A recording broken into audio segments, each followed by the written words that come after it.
В Ужгороді в рамках проєкту «Пульс» Асоціація міст України провела засідання секції з питань діяльності та розвитку територіальних громад.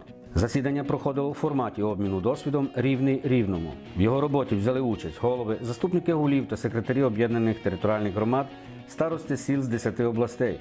Відкрив засідання ужгородський міський голова Богдан Андріїв. Модератор засідання, експерт із розроблення законодавства та управління ресурсами Людмила Даменцова ознайомила присутніх з програмою дводенного засідання. Словами подяки всім за активну участь у роботі секції звернувся виконавчий директор Закарпатської РВАМУ Іван Репін. Учасники засідання розглянули і обговорили цілу низку актуальних питань. Це планування розвитку об'єднаної територіальної громади, створення належних умов для комфортного життя її жителів, забезпечення сприятливого інвестиційного клімату та залучення інвестицій. Про розвиток транскордонного співробітництва і нові можливості розповів консультант Закарпатського регіонального відділення Асоціації міст України Олег Лукша. Заступник керівника відділу оргроботи управління апарату Верховної Ради Максим Будник дав практичні поради по застосуванню законодавства. Актуальною темою сьогодні є надання якісних адміністративних послуг населенню. Організація роботи центрів надання адмінпослуг. Скориставшись запрошенням ужгородського міського голови, учасники відвідали центр, який щойно переїхав до капітально відремонтованого і обладнаного приміщення.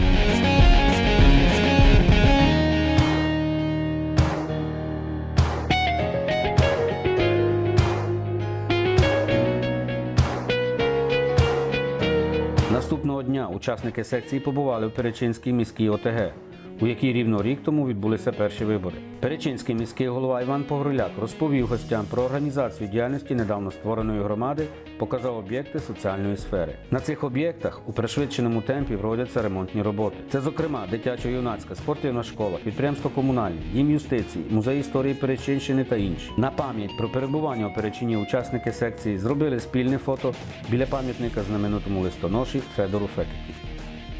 Своїми думками з обговорюваних питань ми попросили поділитися учасників засідання секції Асоціації міст України.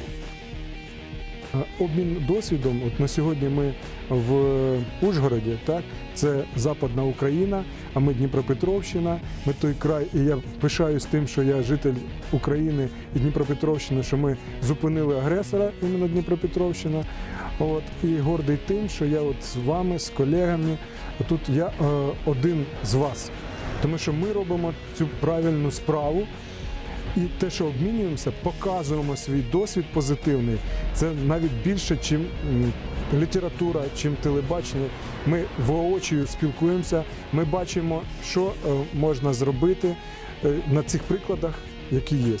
І отут Асоціація міст України – це як наш орган, який лобіює наші інтереси. Це дуже важливо. Роз'яснення Асоціації міст, з допомоги консультативної, з лобіювання, з організації зустрічей з вищим керівництвом. Ми цю перепону ми перейшли. Ми дуже вдячні за це. Я кажу, хлопці, вступайте в асоціацію, тому що тут реальна допомога. І ви не дарма платите свої гроші. А є світ, є, школи ремонтуються, дороги – проблема, але вони також будуть зроблені. Єдине, щоб то не... Є проблема з міграцією. Навіть у мене в громаді, це Дніпропетровщина, у мене 2 молодих чоловіка, яких я обучив, по року на них потратив, вони везде їздили, навчалися, вони уїхали в Польщу. Ну що ти зробиш? А тут я думаю, що ще більше така проблема. От. Але, опять же, дивимося далі. Через 2-3 роки вони вернуться. Якраз вони вже із досвідом, який були там, вони вернуться сюди. Будуть створені суспільні умови для їх самореалізації, люди вернуться. Навіть не всі, але половина точно вернеться, а половина привезе гроші. Василь, вам дуже хороша, оптимістична нова.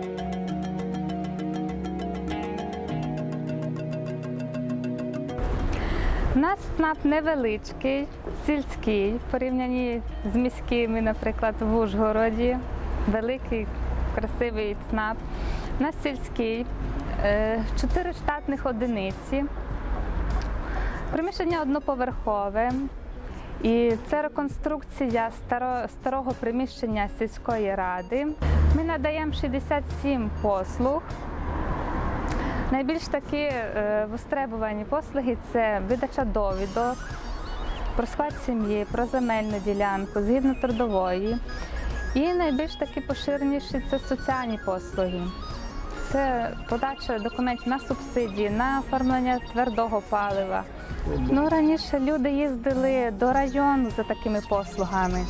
І це десь близько 50 кілометрів треба людині їхати за цією послугою. А так вона може на місці прийти, отримати зразу і довідки, і оформити послугу. І не треба їхати до району, стояти в черзі. Ефективні це ділення досвідом. Побачити можна багато чого цікавого, почути, щось від когось перейняти.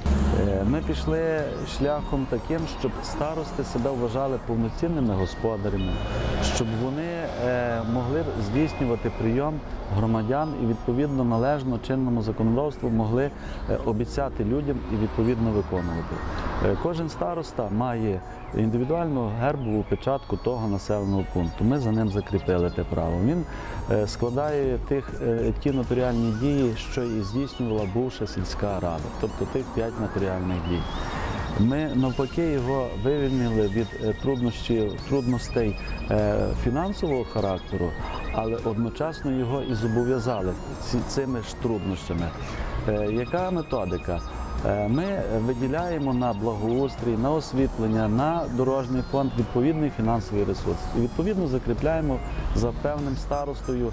І він відповідає, він, скликаючи сходи активних жителів своєї громади, пропонує розвиток, план розвитку, соціально-економічного розвитку своєї території, свого села.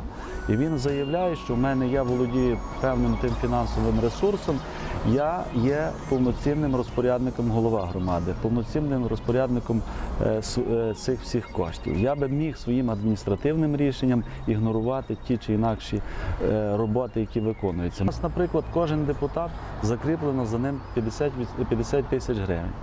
За цих він на своєму окрузі має собі свої зобов'язання виконати. Для того, щоб активізувати громадськість, ми в цьому році впровадили бюджет участі. Він складає всього-навсього 100 тисяч гривень. Тобто 10 активних громадян своїм голосуванням якусь підкреслюють проблему, і ми будемо цю проблему фінансувати і вирішувати. Для чого?